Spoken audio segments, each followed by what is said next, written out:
Kanchan Outlook। Satnam Shri Waheguru ji. Comment section ਦੇ ਵਿੱਚ Waheguru type ਕਰਕੇ ਫਤਿਹ ਕਬੂਲ ਕਰੋ ਜੀ।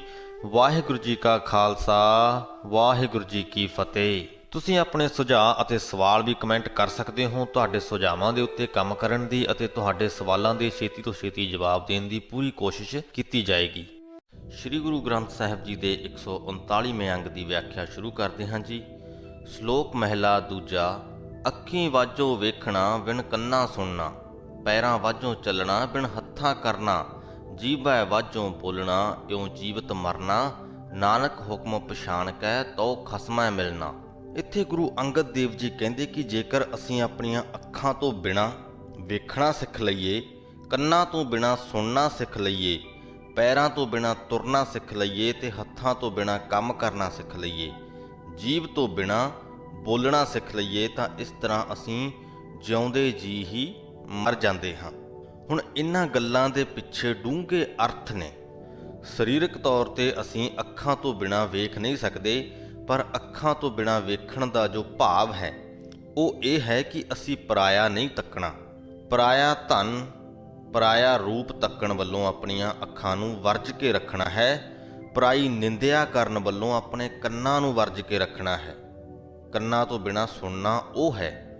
ਪੈਰਾਂ ਵਾਜੋਂ ਚੱਲਣਾ ਭਾਵ ਕਿ ਅਸੀਂ ਆਪਣੇ ਪੈਰਾਂ ਨੂੰ ਮੰਦੇ ਪਾਸੇ ਵੱਲ ਨਹੀਂ ਜਾਣ ਦੇਣਾ, ਚੰਗੇ ਪਾਸੇ ਵੱਲ ਜਾਣ ਦੇਣਾ ਹੈ, ਚੰਗੇ ਰਾਹ ਤੇ ਤੁਰਨ ਦੇਣਾ ਹੈ। ਮੰਦੇ ਰਾਹ ਤੋਂ ਆਪਣੇ ਪੈਰਾਂ ਨੂੰ ਮੋੜਨਾ, ਪੈਰਾਂ ਵਾਜੋਂ ਚੱਲਣਾ ਹੈ।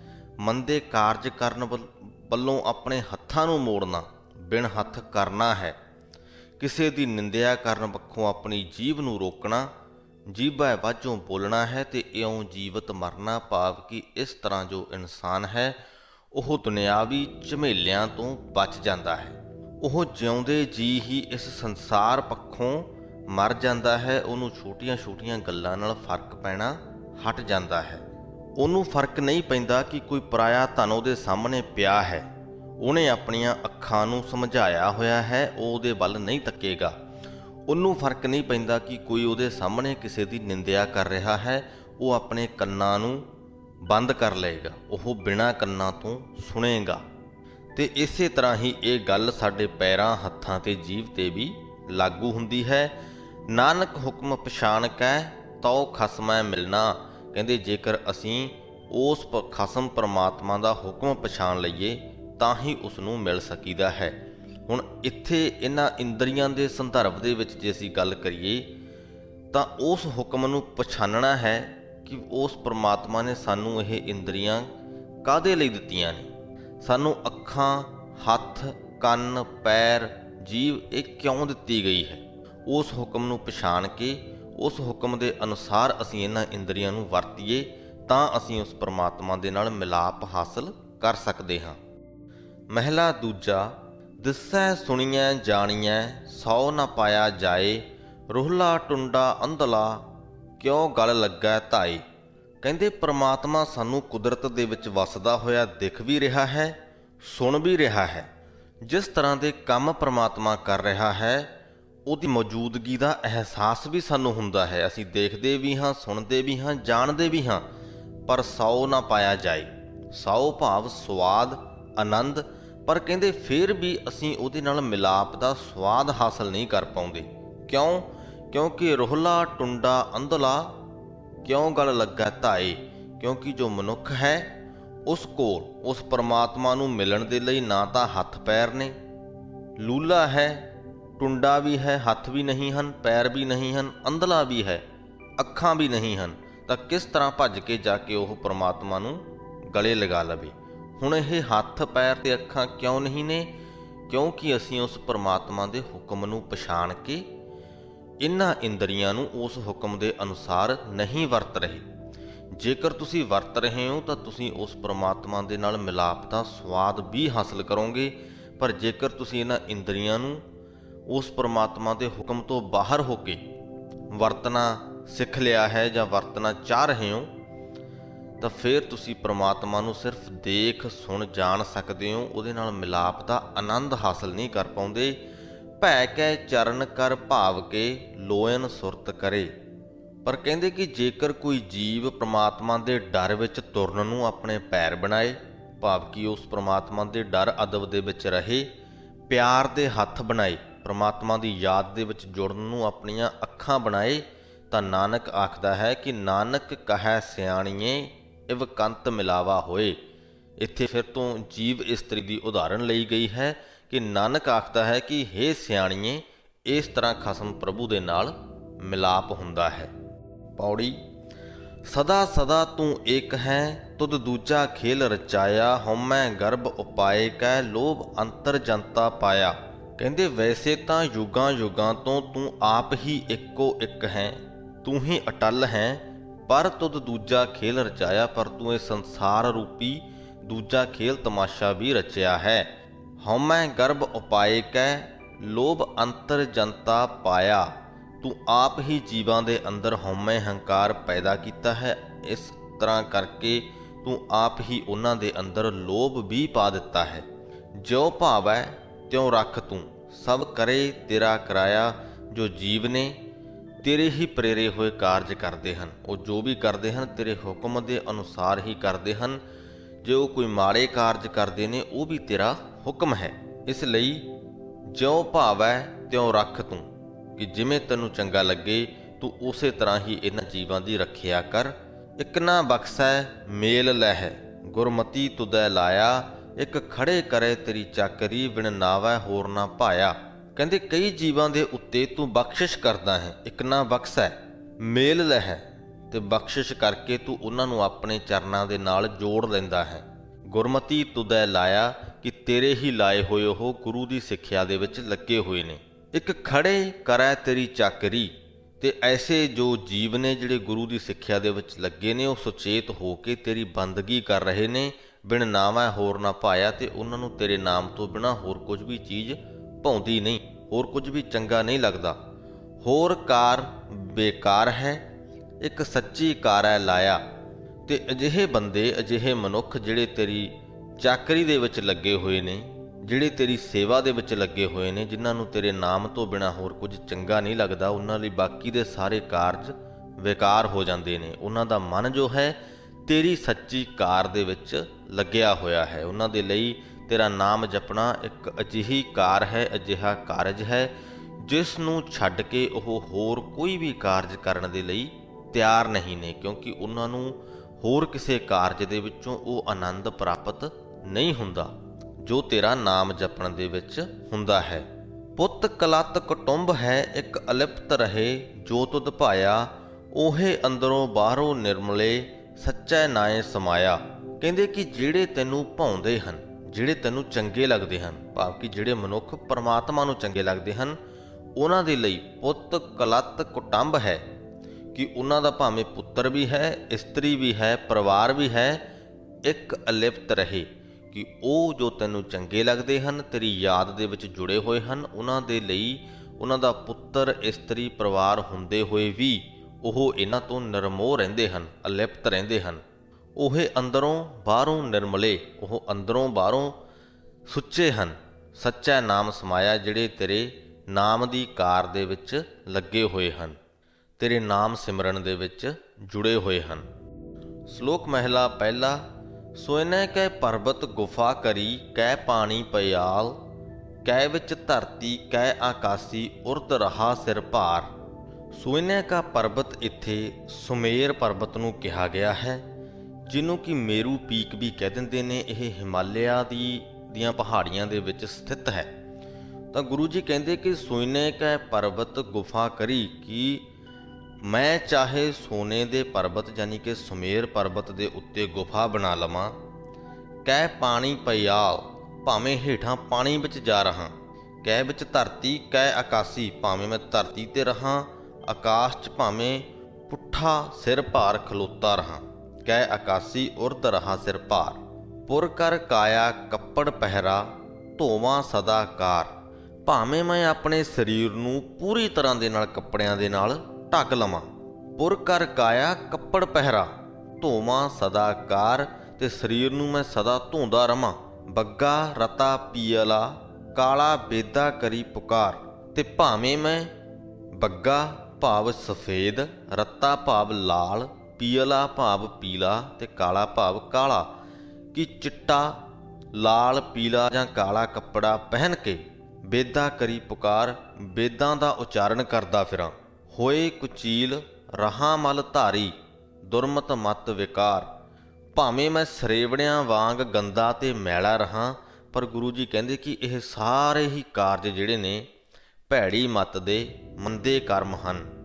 ਨਾ ਹੋ ਨਾ ਮੈਂ ਨਾ ਹੋ ਹੋਵਾਂ, ਨਾਨਕ ਸ਼ਬਦ ਵਿਚਾਰ। ਕਿ ਨਾਨਕ ਤਾਂ ਸਿਰਫ ਇਹ ਚਾਹੁੰਦਾ ਹੈ, ਇਹ ਸਾਰਾ ਕੁਝ ਨਹੀਂ ਚਾਹੁੰਦਾ ਜੋ ਹੁਣ ਤੱਕ ਅਸੀਂ ਪੜ੍ਹਿਆ, ਇਹ ਨਹੀਂ ਚਾਹੁੰਦਾ। ਨਾਨਕ ਤਾਂ ਸਿਰਫ ਇਹ ਚਾਹੁੰਦਾ ਹੈ ਕਿ ਸਤਿਗੁਰੂ ਦੇ ਸ਼ਬਦ ਨੂੰ ਵਿਚਾਰ ਕੇ ਮੇਰੀ ਹਉਮੈ ਨਾ ਰਹੇ। ਨਾ ਹੋ ਨਾ ਮੈਂ ਨਾ ਹੋ ਹੋਵਾਂ, ਕਿ ਨਾ ਮੇਰੇ ਵਿੱਚ ਮੈਂ ਰਹਾਂ, ਨਾ ਮੇਰੇ ਵਿੱਚ ਹੰਕਾਰ ਰਵੇ। ਮੈਨੂੰ ਇੰਨਾ ਹੋ ਜਾਏ, ਮੈਨੂੰ ਇੰਨਾ ਮਿਲ ਜਾਏ, ਮੇਰਾ ਮਨ ਇੱਦਾਂ ਦਾ ਬਣ ਜਾਏ। ਮੈਨੂੰ ਕਿਸੇ ਪਰਬਤ 'ਤੇ ਜਾਣ ਦੀ ਲੋੜ ਨਹੀਂ, ਕਿਤੇ ਗੁਫਾ ਬਣਾਉਣ ਦੀ ਲੋੜ ਨਹੀਂ, ਕਿਤੇ ਪਾਣੀ ਦੇ ਵਿੱਚ ਜਾ ਕੇ ਰਹਿਣ ਦੀ ਲੋੜ ਨਹੀਂ। ਮੈਂ ਤਾਂ ਸਿਰਫ ਇੰਨਾ ਹੀ ਚਾਹੁੰਦਾ ਹਾਂ ਕਿ ਮੇਰੇ ਅੰਦਰੋਂ ਹਉਮੈ ਖਤਮ ਹੋ ਜਾਏ। ਮਹਿਲਾ ਪਹਿਲਾ। ਵਸਤਰ ਪਖਾਲ ਪਖਾਲੇ ਕਾਇਆ, ਆਪੇ ਸੰਜਮ ਹੋਵੈ, ਅੰਤਰ ਮੈਲ ਲੱਗੀ ਨਹੀਂ ਜਾਣੈ, ਬਾਹਰੋਂ ਮਲਮਲ ਧੋਵੈ। ਵਸਤਰ ਭਾਵ ਕੱਪੜੇ ਤੇ ਪਖਾਲ ਭਾਵ ਧੋਣਾ, ਕਿ ਜਿਹੜਾ ਮਨੁੱਖ ਨਿੱਤ ਕੱਪੜੇ ਧੋ ਕੇ ਪਖਾਲੇ ਕਾਇਆ ਸਰੀਰ ਨੂੰ ਵੀ ਧੋਂਦਾ ਹੈ, ਆਪੇ ਸੰਜਮ ਹੋਵੇ, ਤੇ ਇਦਾਂ ਕਰਕੇ ਹੀ ਆਪਣੇ ਕੱਪੜੇ ਤੇ ਸਰੀਰ ਨੂੰ ਸੁੱਚਾ ਰੱਖ ਕੇ ਹੀ ਉਹਨੂੰ ਇਹ ਵਹਿਮ ਹੋ ਜਾਂਦਾ ਹੈ ਕਿ ਉਹ ਤਪੱਸਵੀ ਬਣ ਗਿਆ ਹੈ, ਉਸਨੇ ਆਪਣੇ ਮਨ ਨੂੰ ਕਾਬੂ ਕਰ ਲਿਆ ਹੈ, ਉਹ ਇੱਕ ਰਿਸ਼ੀ ਬਣ ਗਿਆ ਹੈ। ਸੰਜਮ ਹੋਵੇ ਭਾਵ ਸੰਜਮੀ ਬਣ ਗਿਆ ਹੈ ਕਿ ਉਸਨੇ ਆਪਣੇ ਮਨ ਨੂੰ ਵਿਕਾਰਾਂ ਵੱਲੋਂ ਮੋੜ ਲਿਆ ਹੈ। ਅੰਤਰ ਮੈਲ ਲੱਗੀ ਨਹੀਂ ਜਾਣਾ, ਪਰ ਉਹਨੂੰ ਜਿਹੜੀ ਉਹਦੇ ਮਨ ਦੇ ਵਿੱਚ ਮੈਲ ਲੱਗੀ ਹੋਈ ਹੈ ਉਹਦੀ ਖਬਰ ਹੀ ਨਹੀਂ ਹੈ। ਬਾਹਰੋਂ ਮਲਮਲ ਧੋਵੈ, ਬਾਹਰੋਂ ਆਪਣੇ ਸਰੀਰ ਨੂੰ ਤੇ ਕੱਪੜਿਆਂ ਨੂੰ ਮਲ ਕੇ ਧੋ ਕੇ ਸਾਫ਼ ਰੱਖਣ ਦੀਆਂ ਕੋਸ਼ਿਸ਼ਾਂ ਦੇ ਵਿੱਚ ਲੱਗਿਆ ਰਹਿੰਦਾ ਹੈ। ਅੰਧਾ ਭੂਲ ਪਿਆ ਜਮ ਜਾਲੇ, ਕਹਿੰਦੇ ਉਹ ਅੰਨਾ ਹੋਇਆ ਭੁੱਲਿਆ ਹੋਇਆ ਮਨੁੱਖ ਜਮਾਂ ਦੇ ਜਾਲ ਦੇ ਵਿੱਚ ਫਸ ਜਾਂਦਾ ਹੈ। ਵਸਤ ਪਰਾਈ ਆਪਣੀ ਕਰ ਜਾਣਾ ਹਉਮੈ ਵਿੱਚ ਦੁੱਖ ਘਾਲੇ, ਉਹ ਜਾਲ ਦੇ ਵਿੱਚ ਕਿਵੇਂ ਫਸਿਆ ਹੋਇਆ ਹੈ? ਕਿਉਂਕਿ ਉਹ ਵਸਤ ਪਰਾਈ ਆਪਣੀ ਕਰ ਜਾਣਾ। ਹੁਣ ਇੱਥੇ ਵਸਤੂ ਜੋ ਹੈ ਉਹਦੇ ਕੱਪੜੇ ਵੀ ਹੋ ਸਕਦੇ ਨੇ ਤੇ ਉਹਦਾ ਸਰੀਰ ਵੀ ਹੋ ਸਕਦਾ ਹੈ। ਉਹ ਆਪਣੇ ਸਰੀਰ ਨੂੰ ਵੀ ਆਪਣਾ ਸਮਝਦਾ ਹੈ, ਪਰ ਗੁਰੂ ਜੀ ਕਹਿੰਦੇ ਨੇ ਕਿ ਉਹ ਆਪਣਾ ਨਹੀਂ, ਉਹ ਉਸ ਪਰਮਾਤਮਾ ਦਾ ਦਿੱਤਾ ਹੋਇਆ ਹੈ ਸਾਨੂੰ। ਪਰ ਕਿਉਂਕਿ ਉਹ ਅੰਧਾ ਹੈ, ਭੁੱਲਿਆ ਹੋਇਆ ਮਨੁੱਖ ਹੈ, ਜਮਾਂ ਦੇ ਜਾਲ ਦੇ ਵਿੱਚ ਫਸਿਆ ਹੋਇਆ ਹੈ, ਉਹਨੂੰ ਇਹ ਸਰੀਰ ਵੀ ਆਪਣਾ ਲੱਗਦਾ ਹੈ ਤੇ ਇਸ ਤਰ੍ਹਾਂ ਹਉਮੈ ਵਿੱਚ ਦੁੱਖ ਘਾਲੇ, ਇੱਦਾਂ ਉਹਦੇ ਅੰਦਰ ਹਉਮੈ ਪੈਦਾ ਹੋ ਜਾਂਦੀ ਹੈ। ਕਿਉਂਕਿ ਹਉਮੈ ਉਹੀ ਹੈ ਕਿ ਇਹ ਸਰੀਰ ਮੇਰਾ ਹੈ। ਜਦੋਂ ਉਹਨੂੰ ਇਹ ਲੱਗਣ ਲੱਗ ਜਾਂਦਾ ਹੈ ਕਿ ਇਹ ਸਰੀਰ ਮੇਰਾ ਹੈ, ਉਹ ਇਸ ਗੱਲ ਨੂੰ ਭੁੱਲ ਜਾਂਦਾ ਹੈ ਕਿ ਇਹ ਸਰੀਰ ਪ੍ਰਮਾਤਮਾ ਦਾ ਦਿੱਤਾ ਹੋਇਆ ਹੈ, ਤਾਂ ਉਹਦੇ ਅੰਦਰ ਹਉਮੈ ਆ ਜਾਂਦੀ ਹੈ ਤੇ ਹਉਮੈ ਦੇ ਵਿੱਚ ਰੁੱਝਿਆ ਹੋਇਆ ਉਹ ਦੁੱਖ ਸਹਾਰਦਾ ਹੈ। ਨਾਨਕ ਗੁਰਮੁਖ ਹਉਮੈ ਟੁੱਟੈ, ਤਾਂ ਹਰ ਹਰ ਨਾਮ ਧਿਆਵੈ। ਹੇ ਨਾਨਕ, ਜਦੋਂ ਗੁਰੂ ਦੇ ਸਨਮੁਖ ਹੋ ਕੇ ਮਨੁੱਖ ਦੀ ਹਉਮੈ ਦੂਰ ਹੁੰਦੀ ਹੈ ਤਾਂ ਫਿਰ ਉਹ ਪ੍ਰਮਾਤਮਾ ਦੇ ਲੜ ਲੱਗਦਾ ਹੈ, ਉਸ ਪ੍ਰਮਾਤਮਾ ਦਾ ਨਾਮ ਧਿਆਉਂਦਾ ਹੈ। ਨਾਮ ਜਪੇ ਨਾਮੋ ਅਰਾਧੇ, ਨਾਮੇ ਸੁਖ ਸਮਾਵੇ। ਫਿਰ ਉਹ ਮਨੁੱਖ ਨਾਮ ਜਪਦਾ ਹੈ, ਨਾਮ ਹੀ ਯਾਦ ਕਰਦਾ ਹੈ ਤੇ ਨਾਮ ਦੀ ਹੀ ਬਰਕਤ ਨਾਲ ਸੁੱਖ ਦੇ ਵਿੱਚ ਟਿਕਿਆ ਰਹਿੰਦਾ ਹੈ। ਪੌੜੀ। ਕਾਇਆ ਹੰਸ ਸੰਜੋਗ ਮੇਲ ਮਿਲਾਇਆ, ਤਿਨਹੀ ਕੀਆ ਵਿਜੋਗ ਜਿਨ ਉਪਾਇਆ। ਕਹਿੰਦੇ ਪ੍ਰਮਾਤਮਾ ਨੇ ਸਰੀਰ ਦਾ ਤੇ ਜੀਵ ਆਤਮਾ ਦਾ ਸੰਜੋਗ ਮਿੱਥ ਕੇ ਬੜਾ ਸੋਹਣਾ ਮੇਲ ਮਿਲਾਇਆ ਹੈ। ਸਰੀਰ ਨੂੰ ਤੇ ਜੀਵ ਆਤਮਾ ਨੂੰ ਇਕੱਠਿਆਂ ਕੀਤਾ ਹੈ, ਪਰ ਨਾਲ ਦੀ ਨਾਲ ਕਹਿੰਦੇ ਕਿ ਤਿਨਹੀ ਕੀਆ ਵਿਜੋਗ ਜਿਨ ਉਪਾਇਆ, ਕਿ ਜਿਹਨੇ ਇਹਨਾਂ ਸਰੀਰ ਤੇ ਜੀਵ ਆਤਮਾ ਨੂੰ ਇਕੱਠਿਆਂ ਕੀਤਾ ਹੈ, ਪੈਦਾ ਕੀਤਾ ਹੈ, ਉਹਨੇ ਇਹਨਾਂ ਦਾ ਵਿਛੋੜਾ ਵੀ ਮਿਥਿਆ ਹੋਇਆ ਹੈ। ਸਿਰਫ ਇਹਨਾਂ ਦਾ ਮਿਲਾਪ ਨਹੀਂ ਮਿਥਿਆ ਹੋਇਆ, ਵਿਛੋੜਾ ਵੀ ਮਿਥਿਆ ਹੋਇਆ ਹੈ। ਭਾਵ ਜੇ ਜਨਮ ਮਿਥਿਆ ਹੋਇਆ ਹੈ ਤਾਂ ਮੌਤ ਵੀ ਮਿੱਥੀ ਹੋਈ ਹੈ, ਉਹਨੂੰ ਟਾਲ ਨਹੀਂ ਸਕਦੇ। ਮੂਰਖ ਭੋਗੇ ਭੋਗ ਦੁੱਖ ਸਬਾਇਆ, ਸੁੱਖੋਂ ਉੱਠੇ ਰੋਗ ਪਾਪ ਕਮਾਇਆ। ਪਰ ਕਹਿੰਦੇ ਜਿਹੜਾ ਮਨੁੱਖ ਹੈ ਉਹ ਇਸ ਵਿਛੋੜੇ ਨੂੰ ਭੁੱਲ ਕੇ, ਜੋ ਵਿਛੋੜਾ ਸਾਡਾ ਪੈਣਾ ਹੈ ਆਤਮਾ ਤੇ ਸਰੀਰ ਦਾ, ਉਸ ਵਿਛੋੜੇ ਨੂੰ ਭੁੱਲ ਕੇ ਦੁਨਿਆਵੀ ਭੋਗਾਂ ਦੇ ਵਿੱਚ ਪੈ ਗਿਆ ਹੈ, ਭੋਗਦਾ ਰਹਿੰਦਾ ਹੈ ਤੇ ਇਸ ਤਰ੍ਹਾਂ ਕਰਕੇ ਦੁੱਖ ਹਾਸਲ ਕਰਦਾ ਹੈ। ਇਹ ਜਿਹੜੇ ਭੋਗ ਨੇ ਇਹ ਦੁੱਖਾਂ ਦਾ ਕਾਰਨ ਬਣਦੇ ਨੇ। ਸੁੱਖੋ ਉੱਠੇ ਰੋਗ ਪਾਪ ਕਮਾਇਆ, ਕਿ ਜਿਹੜੇ ਰੋਗ ਨੇ ਉਹ ਸੁੱਖਾਂ ਦੇ ਵਿੱਚੋਂ ਹੀ ਪੈਦਾ ਹੁੰਦੇ ਨੇ। ਇਹ ਜੋ ਪਾਪ ਕਮਾਉਣ ਦੇ ਕਾਰਨ, ਜਿਹੜੇ ਭੋਗ ਭੋਗਣ ਦੇ ਅਸੀਂ ਪਾਪ ਕਮਾਉਂਦੇ ਹਾਂ, ਉਹਨਾਂ ਦੇ ਸੁੱਖਾਂ ਦੇ ਵਿੱਚੋਂ ਹੀ ਦੁੱਖ ਉਤਪੰਨ ਹੁੰਦੇ ਨੇ। ਜੇਕਰ ਸੁੱਖ ਨਾ ਹੋਵੇ ਤਾਂ ਦੁੱਖ ਵੀ ਨਾ ਹੋਵੇ। ਇਹੀ ਇੱਕ ਮੂਲ ਵੀ ਹੈ। ਜੇ ਅਸੀਂ ਸ੍ਰੀ ਗੁਰੂ ਗ੍ਰੰਥ ਸਾਹਿਬ ਜੀ ਦੀ ਸਾਰੀ ਬਾਣੀ ਦੀ ਗੱਲ ਕਰੀਏ ਤਾਂ ਉਹਦੇ 'ਚੋਂ ਇੱਕ ਪ੍ਰਮੁੱਖ ਲੈਸਨ ਹੈ ਕਿ ਅਸੀਂ ਦੁੱਖਾਂ ਤੇ ਸੁੱਖਾਂ ਦਾ ਅੰਤਰ ਮਿਟਾਉਣਾ ਹੈ।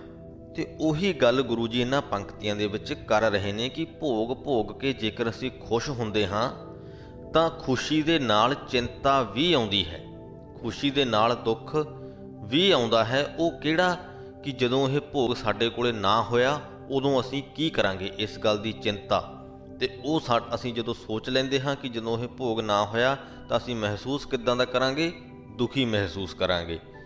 ਤਾਂ ਉਹਨਾਂ ਭੋਗਾਂ ਦੇ ਵਿੱਚੋਂ ਸੁੱਖੋ ਉੱਠੇ ਰੋਗ ਪਾਪ ਕਮਾਇਆ, ਕਿ ਜਿਹੜੇ ਰੋਗ ਨੇ ਉਹ ਸੁੱਖਾਂ ਦੇ ਵਿੱਚੋਂ ਹੀ ਪੈਦਾ ਹੁੰਦੇ ਨੇ। ਹਰਖੋ ਸੋਗ ਵਿਯੋਗ ਉਪਾਏ ਖਪਾਇਆ। ਹਰਖੋ ਭਾਵ ਖੁਸ਼ੀ ਤੇ ਸੋਗ ਭਾਵ ਦੁੱਖ। ਕਹਿੰਦੇ ਖੁਸ਼ੀ ਦੇ ਵਿੱਚੋਂ ਹੀ ਦੁੱਖ ਪੈਦਾ ਹੁੰਦਾ ਹੈ। ਤੇ ਜਦੋਂ ਮਨੁੱਖ ਵਿਛੋੜੇ ਨੂੰ ਭੁੱਲ ਕੇ ਦੁਨਿਆਵੀ ਭੋਗਾਂ ਦੇ ਵਿੱਚ ਪੈ ਜਾਂਦਾ ਹੈ ਤਾਂ ਫਿਰ ਉਹ ਸੁੱਖ ਤੇ ਦੁੱਖ ਦੇ ਇਸ ਗੇੜ ਦੇ ਵਿੱਚ ਪਿਆ ਰਹਿੰਦਾ ਹੈ। ਉਪਾਏ ਖਪਾਇਆ, ਜਨਮ ਮਰਨ ਦੇ ਗੇੜ ਦੇ ਵਿੱਚ ਪਿਆ ਰਹਿੰਦਾ ਹੈ। ਤੇ ਜਨਮ ਮਰਨ ਹੋਰ ਕੁਝ ਨਹੀਂ, ਸਾਡੇ ਦੁੱਖ ਤੇ ਸੁੱਖ ਹੀ ਨੇ, ਮਾਨਸਿਕ ਸਥਿਤੀਆਂ ਹੀ ਨੇ। ਮੂਰਖ ਗਣਤ ਗਣਾਏ ਝਗੜਾ ਪਾਇਆ। ਮੂਰਖ ਗਣਤ ਗਣਾਏ ਭਾਵ ਕਿ ਮੂਰਖਾਂ ਵਾਲੇ ਕੰਮ ਕਰ ਕਰਕੇ ਮਨੁੱਖ ਨੇ ਝਗੜਾ ਪਾਇਆ, ਕਿ ਜਨਮ ਮਰਨ ਦਾ ਲੰਮਾ ਝਮੇਲਾ ਜੋ ਹੈ ਉਹ ਖੜਾ ਕਰ ਲਿਆ ਹੈ, ਸਹੇੜ ਲਿਆ ਹੈ। ਸਤਿਗੁਰ ਹੱਥ ਨਵੇੜ ਝਗੜ ਚੁਕਾਇਆ, ਕਰਤਾ ਕਰੇ ਸੋ ਹੋਗ ਨਾ ਚੱਲੈ ਚਲਾਇਆ। ਸਾਡੇ ਜਨਮ ਮਰਨ ਦੇ ਇਸ ਗੇੜ ਨੂੰ ਮੁਕਾਉਣ ਦੀ ਤਾਕਤ ਸਮਰੱਥਾ ਗੁਰੂ ਦੇ ਹੱਥ ਵਿੱਚ ਹੈ। ਸਤਿਗੁਰ ਹੱਥ ਨਵੇੜ ਝਗੜ ਚੁਕਾਇਆ। ਤੇ ਜਿਹੜਾ ਮਨੁੱਖ ਗੁਰੂ ਨੂੰ ਮਿਲ ਪੈਂਦਾ ਹੈ ਉਹਦਾ ਇਹ ਝਗੜਾ ਹੈ, ਜੋ ਜਨਮ ਮਰਨ ਦਾ ਜੋ ਝਬੇਲਾ ਹੈ ਉਹ ਮੁੱਕ ਜਾਂਦਾ ਹੈ। ਪਰ ਕਰਤਾ ਕਰੇ ਸੋ ਹੋਗ, ਜੋ ਉਹ ਪ੍ਰਮਾਤਮਾ ਕਰਦਾ ਹੈ ਉਹੀ ਹੁੰਦਾ ਹੈ। ਨਾ ਚੱਲੈ ਚਲਾਇਆ, ਜੀਵ ਦੀ ਚਲਦੀ ਨਹੀਂ। ਜੀਵ ਜੋ ਮਨੁੱਖ ਹੈ ਉਹਦੇ ਆਪਣੀ ਨਹੀਂ ਚੱਲਦੀ, ਉਹ ਉਸ ਪ੍ਰਮਾਤਮਾ ਦੇ ਹੁਕਮ ਦਾ ਬੱਝਿਆ ਹੋਇਆ ਹੈ। ਉਹਦੇ ਹੁਕਮ ਅਨੁਸਾਰ ਹੀ ਉਹ ਹਰ ਤਰ੍ਹਾਂ ਦੇ ਕਾਰਜ ਕਰਦਾ ਹੈ। ਸੋ ਇਸ ਦੇ ਨਾਲ ਹੀ ਸ੍ਰੀ ਗੁਰੂ ਗ੍ਰੰਥ ਸਾਹਿਬ ਜੀ ਦੇ 139ਵੇਂ ਅੰਗ ਦੀ ਵਿਆਖਿਆ ਦੀ ਸਮਾਪਤੀ ਹੁੰਦੀ ਹੈ। ਇਸ ਅੰਗ ਦੀ ਬਾਣੀ ਤੋਂ ਸਾਨੂੰ ਦੋ ਕੁ ਗੱਲਾਂ ਸਿੱਖਣੀਆਂ ਚਾਹੀਦੀਆਂ ਨੇ। ਪਹਿਲੀ ਕਿ ਅਸੀਂ ਆਪਣੀਆਂ ਜੋ ਇੰਦਰੀਆਂ ਹਨ ਉਹਨਾਂ ਨੂੰ ਉਸ ਪਰਮਾਤਮਾ ਦੇ ਹੁਕਮ ਅਨੁਸਾਰ ਵਰਤੀਏ। ਅੱਖਾਂ, ਕੰਨ, ਜੀਭ, ਹੱਥ, ਪੈਰ ਸਾਨੂੰ ਜਿਸ ਕੰਮ ਦੇ ਲਈ ਮਿਲੇ ਹਨ ਅਸੀਂ ਉਹਨਾਂ ਨੂੰ ਉਸੇ ਕੰਮ ਦੇ ਲਈ ਵਰਤੀਏ। ਮਾੜੇ ਕੰਮਾਂ ਤੋਂ, ਨਿੰਦਿਆ ਚੁਗਲੀ ਕਰਨ ਤੋਂ, ਸੁਣਨ ਤੋਂ, ਪਰਾਇਆ ਧਨ ਤੱਕਣ ਤੋਂ ਆਪਣੀਆਂ ਇਹਨਾਂ ਇੰਦਰੀਆਂ ਨੂੰ ਵਰਜੀਏ। ਦੂਜੀ ਗੱਲ ਕਿ ਆਪਣੇ ਮਨ ਦੇ ਅੰਦਰ ਝਾਕ ਕੇ ਉੱਥੇ ਜੋ ਮੈਲ ਲੱਗੀ ਹੋਈ ਹੈ ਉਹਨੂੰ ਧੋਣ ਦੀ ਕੋਸ਼ਿਸ਼ ਕਰੀਏ, ਉਹਨੂੰ ਸਾਫ਼ ਕਰਨ ਦੀ ਕੋਸ਼ਿਸ਼ ਕਰੀਏ। ਬਾਹਰੋਂ ਸਰੀਰ ਨੂੰ ਮਲ ਕੇ ਧੋਣ ਦਾ ਸਿਰਫ ਕੋਈ ਫਾਇਦਾ ਨਹੀਂ ਹੈ। ਤੇ ਤੀਸਰੀ ਗੱਲ ਕਿ ਅਸੀਂ ਦੁੱਖਾਂ ਤੇ ਸੁੱਖਾਂ ਦਾ ਅੰਤਰ ਮਿਟਾਈਏ। ਇਸ ਗੱਲ ਨੂੰ ਸਮਝੀਏ ਕਿ ਜੋ ਸਾਡੇ ਦੁੱਖ ਹਨ ਉਹਨਾਂ ਦਾ ਕਾਰਨ ਸਾਡੀਆਂ ਖੁਸ਼ੀਆਂ ਹੀ ਹਨ। ਜੇਕਰ ਅਸੀਂ ਕਿਸੇ ਵੀ ਚੀਜ਼ ਨੂੰ ਲੈ ਕੇ, ਕਿਸੇ ਵੀ ਕਾਰਜ ਨੂੰ ਲੈ ਕੇ, ਕਿਸੇ ਵੀ ਘਟਨਾ ਨੂੰ ਲੈ ਕੇ ਖੁਸ਼ ਹੁੰਦੇ ਹਾਂ ਤਾਂ ਉਸ ਖੁਸ਼ੀ ਦੇ ਨਾਲ ਹੀ ਦੁੱਖ ਦਾ ਬੀਜ ਬੋਇਆ ਜਾਂਦਾ ਹੈ।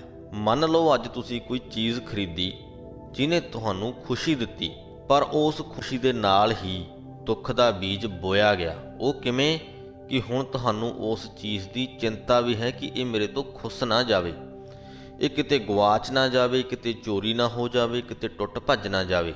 ਇਹ ਚਿੰਤਾ ਵੀ ਹੈ ਤੇ ਨਾਲ ਦੀ ਨਾਲ ਮਨ ਦੇ ਵਿੱਚ ਉਹ ਖਿਆਲ ਵੀ ਹੈ ਕਿ ਜੇ ਐਸਾ ਹੋ ਗਿਆ ਤਾਂ ਮੈਨੂੰ ਦੁੱਖ ਹੋਏਗਾ।